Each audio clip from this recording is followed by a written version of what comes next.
Hello प्यारे बच्चों, आज हम लोग पढ़ेंगे क्लास 2 की भाषा माधुरी किताब में चैप्टर नंबर 4। चैप्टर का नाम है मेहनत का फल। तो बच्चों, पहले हम लोग इन नए शब्दों को पढ़ेंगे और जानेंगे इसका मतलब क्या होता है, और उसके बाद हम लोग चैप्टर को पढ़ना शुरू करेंगे। तो चलो मेरे साथ साथ पढ़ो इन नए शब्दों को। पहला शब्द है झाड़ियाँ। तो बच्चों, झाड़ियाँ क्या होती है? आपने अक्सर बाहर देखा होगा, छोटे छोटे घास की तरह पौधे होते हैं, एक साथ बहुत सारा कांटा की तरह दिखता होगा, उनको इंग्लिश में कहते हैं बुश।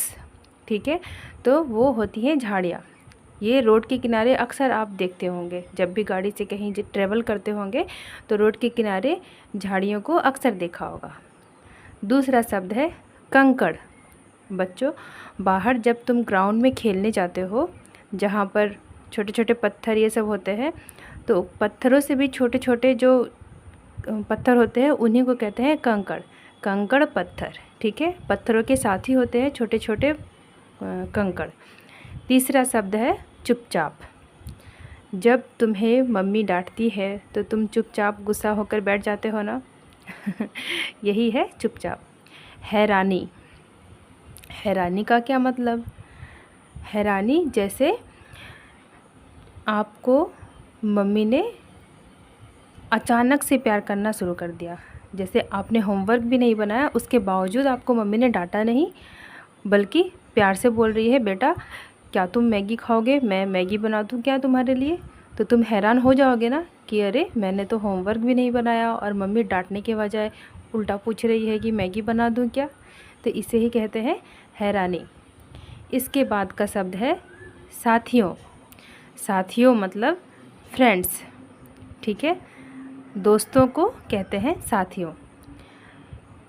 अगला शब्द है पहुँचते। पहुँचते मतलब जैसे कहीं पर पहुँचना। मैं स्कूल जा रहा हूँ, ठीक है, तो स्कूल जब जाते हो तो स्कूल पहुँच जाते हो, या फिर स्कूल से घर आते हो तो इतने बजे तक पहुँच जाते हो, तो वो होता है पहुँचना। इसके बाद है तालियाँ। तालियाँ कौन नहीं जानता? तालियाँ जब भी तुम कोई अच्छा काम करते हो तो अप्रिसिएट करने के लिए तुम्हारे फ्रेंड्स या तुम्हारे क्लासमेट या तुम्हारे टीचर या तुम्हारे फैमिली में हर लोग तालियाँ बजाते हैं ना। चलो नेक्स्ट वर्ड देखते हैं, मुख्य अध्यापक। मुख्य अध्यापक का मतलब है तुम्हारे स्कूल के जो प्रिंसिपल होते हैं उन्हीं को कहते हैं मुख्य अध्यापक। उसके बाद कौन सा शब्द है? प्रार्थना। बच्चों, हर रोज़ सुबह क्लास शुरू होने से पहले स्कूल में प्रार्थना होती है ना, जिसको हम कहते हैं प्रेयर, ठीक है, तो वही है प्रार्थना। बच्चों, मैं एक बात आपसे पूछना चाहूँगी, स्कूल जाने से पहले क्या तुम घर में भी प्रेयर करके जाते हो? अगर जाते हो तो बहुत अच्छी बात है, पर अगर घर में प्रेयर नहीं करते हो तो तुम्हें करना चाहिए। पहले घर में प्रेयर करो, उसके बाद फिर स्कूल के लिए निकल जाओ, है ना। चलो अब हम चैप्टर को पढ़ते हैं। उससे पहले देखो इस फ़ोटो में क्या है। देखो यहाँ 3 बच्चे हैं जो साफ़ सफाई कर रहे हैं, और उधर भी 2 बच्चे हैं जो साफ़ सफाई कर रहे हैं, और रोड पे कुछ लोग आना जाना कर रहे हैं, और सामने मुझे लगता है वो स्कूल है, ठीक है। चलो अब स्टोरी को पढ़ना शुरू करते हैं। तो बच्चों, मेरे साथ साथ तुम भी रीडिंग करो। आजकल स्कूल बंद है। सुरेश, मोहन, विनोद अपने साथियों के साथ सुबह और शाम को स्कूल के मैदान में खेलने जाते हैं।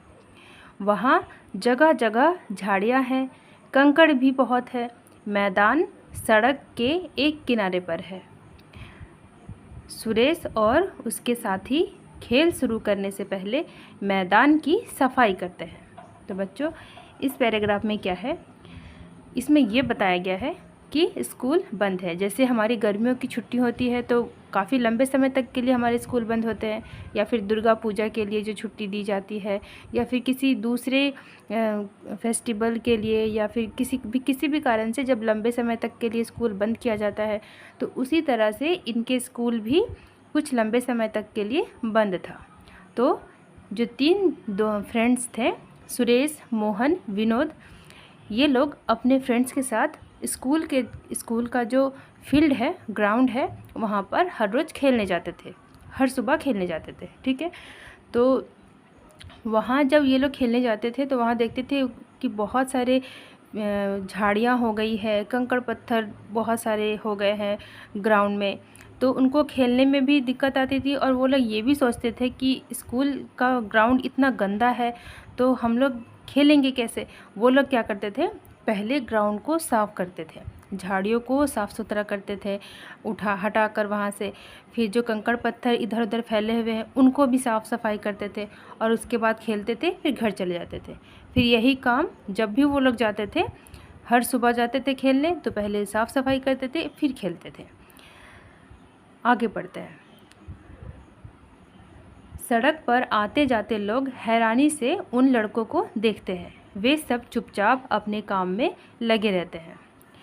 जहाँ यहाँ पर फ़ोटो में हमने देखा था ना कि स्कूल के सामने एक ग्राउंड है, वहाँ पर कुछ बच्चे काम कर रहे हैं। कोई झाड़ियों को उठा के साइड रख रहा है, कोई कंकड़ पत्थर को उठा के हटा रहा है, और बगल से रोड जा रही है तो वहाँ पे लोग आते जाते जो देख रहे थे बच्चों को, तो वो लोग हैरान हो रहे थे। अब सोचो वो लोग हैरान क्यों होंगे, आखिर हैरानी की ही तो बात है। तुम खुद भी सोचो, जब हम लोग जाते हैं ग्राउंड पे खेलने के लिए तो क्या हम लोग साफ़ सफाई करते हैं? नहीं करते हैं ना। हम लोग जाते हैं खेलने को, खेलते हैं और वापस आ जाते हैं, पर हम कभी भी साफ़ सफाई करने के बारे में नहीं सोचते हैं। हाँ, ये अलग बात है, अगर पहले से साफ़ हो तो आप क्या ही साफ़ करेंगे, पर अगर गंदगी भी हो तो भी हम जनरली नहीं ही साफ़ करते हैं, है ना। लेकिन इस स्कूल के जो ये बच्चे थे, मोहन, सुरेश और विनोद, ये अपने और भी फ्रेंड्स लोग के साथ जाते थे स्कूल के ग्राउंड में खेलने के लिए, और सब लोग हर रोज़ झाड़ियों को साफ़ करते थे, कंकड़ पत्थर साफ़ करते थे, फिर खेलते थे। तो ये थोड़ी हैरानी की ही बात है। और ये लोग बच्चे थे, ऐसा भी नहीं कि बहुत बड़े थे, बच्चे हैं, और इतने समझदार बच्चे कि खेलने से पहले स्कूल के ग्राउंड को साफ़ भी कर रहे हैं। इसलिए लोग थोड़ा हैरान थे कि अरे इतने अच्छे बच्चे तो हमने पहले कभी नहीं देखे। चलो आगे पढ़ते हैं। झाड़ियाँ काटते काटते उनके हाथों में कांटे चुभ जाते हैं। उन्होंने झाड़ियाँ काट काट कर एक कोने में ढेर लगा दिया है। जो बच्चे थे, जब झाड़ियों को, मैंने बताया था ना, झाड़ियाँ क्या होती है, जैसे वो एक नॉर्मल पेड़ पौधों की तरह नहीं दिखेगा, वो कांटेदार होता है झाड़ियाँ। तो उनको जब आप उखाड़ने की, खींचने की कोशिश करेंगे या काटने की कोशिश करेंगे तो आपके हाथों में लग ही सकती है, क्योंकि वो थोड़ा डेंजर होता है, वो कांटेदार होता है। तो उन झाड़ियों को हटाते हटाते बच्चों के हाथ में भी चोट आ गई थी, कांटे चुभ गए थे। उसके बाद भी उन्होंने झाड़ियों को एक कोने में उठाकर रख दिया। आगे बढ़ते हैं। कंकड़ों का ढेर भी एक कोने में लगा दिया। तो बच्चों ने क्या क्या किया, झाड़ियों को सब उठाकर एक कोने में रखा, फिर जितने कंकड़ पत्थर थे उनको भी उठाकर एक कोने में रखा। विनोद के आग लगाते ही झाड़ियों का ढेर राख हो गया। मैदान में अब झाड़ियों और कंकड़ों का निशान तक नहीं है। उन्होंने क्या किया, बच्चों, झाड़ियों में लकड़ियाँ, थोड़ी थोड़ी पत्तियाँ, ये सब भी होंगी, है ना। तो उन्होंने जो झाड़ियाँ उठाकर एक कोने में रखी थी, फिर उसमें आग लगा दी।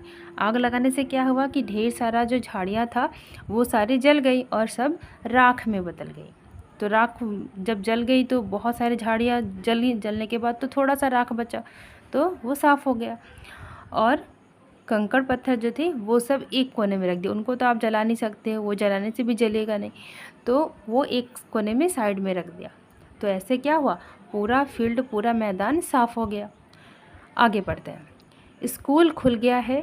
स्कूल आने वाले लड़के हैरान होकर मैदान को देखते हैं। अब बताओ, सब लड़के हैरान होकर क्यों देखते हैं मैदान को? सब लोग ये सोच रहे थे कि स्कूल तो इतने दिनों से बंद था, स्कूल बंद था तो कोई कर्मचारी भी नहीं आता होगा साफ़ सफाई करने के लिए। किसी ने भी साफ़ सफाई नहीं किया, आखिर स्कूल बंद है तो फिर कोई क्यों ही आए। इसके बावजूद भी स्कूल का मैदान इतना साफ़ क्यों है, ये सोचकर सब लड़के हैरान थे। घंटी बजते ही सब लड़के मैदान में पहुंचते हैं। प्रार्थना के बाद एक एक करके सुरेश और उनके साथियों को मंच पर बुलाया जाता है।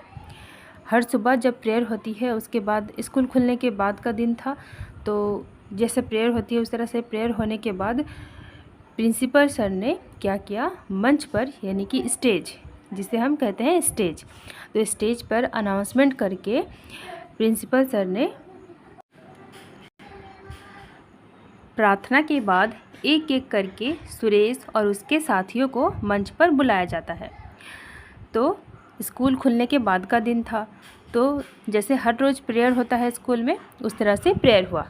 प्रेयर होने के बाद स्टेज पर, बच्चों मंच को ही कहते हैं स्टेज, ठीक है। तो स्कूल का जो स्टेज है वहाँ पर प्रिंसिपल सर ने अनाउंसमेंट करके सुरेश और उनके दोस्तों को स्टेज पर बुलाया। सुरेश कौन है? हाँ, वही बच्चा है सुरेश, विनोद। और मुख्य अध्यापक कहना शुरू करते हैं, आप जिस साफ़ सुथरे मैदान में खड़े हैं वह इन सब की मेहनत के कारण है। ये लोग मैदान को साफ़ सुथरा करके रखते थे हर रोज़ मैदान में, वह इन सब की मेहनत के कारण है। तो प्रिंसिपल सर इन बच्चों को अप्रिसिएट करते हैं। जैसे ही प्रिंसिपल सर इन बच्चों को अप्रिसिएट करते हैं, सबको बताते हैं कि बच्चों ये जो मैदान आप इतनी साफ़ सुथरा देख रहे हैं वो इन बच्चों के कारण ही है। तो इतना कहने पर ही सभी बच्चे तालियां बजाने लगते हैं। तालियां रुकने के बाद सुरेश और उनके साथियों को इनाम दिए गए। अब सब लड़के उनसे बहुत प्यार करते हैं। इन बच्चों के लिए सिर्फ तालियां ही नहीं बजी, बल्कि प्रिंसिपल सर ने, मुख्य अध्यापक जी ने इनको क्या दिया, इनाम भी दिया। और अब स्कूल के सभी बच्चे इनसे प्यार भी करते हैं। तो बच्चों, इस कहानी से आपने क्या सीखा? इससे हमने ये सीखा कि जब हम किसी फील्ड में या कहीं पर भी जिस चीज़ को हम लोग यूज़ कर रहे हैं, और अगर आप कहीं कचरा ऐसा देखते हैं तो क्या ही प्रॉब्लम है अगर हम उस कचरे को साफ़ कर दे तो, है ना। फिर हम हाथ धो ही सकते हैं कचरे को साफ़ करके। तो ऐसा अगर कभी मौका आए तो आप घबराना नहीं या पीछे नहीं हटना। इससे कोई भी छोटा बड़ा नहीं होता है। अगर आप अपनी जगह को साफ़ रखने की कोशिश करते हैं तो इससे कभी भी ऐसा नहीं होगा कि लोग आपको कुछ गलत सोचेंगे या गलत कहेंगे, ऐसा नहीं है। बल्कि सब आपको अप्रिसिएट ही करेंगे कि वाह, ये तो बहुत अच्छा बच्चा है जो अपने इर्द गिर्द, अपने आसपास साफ़ सफाई का ध्यान रखता है। तो इससे सब आपको प्यार ही करेंगे। ठीक है बच्चों, आई होप कि आपको ये वीडियो अच्छी लग रही होगी। तो चलो वीडियो को समाप्त करते हैं यहीं पे। बाय बाय बच्चों। वीडियो में अगर नए हो चैनल पे तो सब्सक्राइब ज़रूर करना और वीडियो को लाइक भी करना।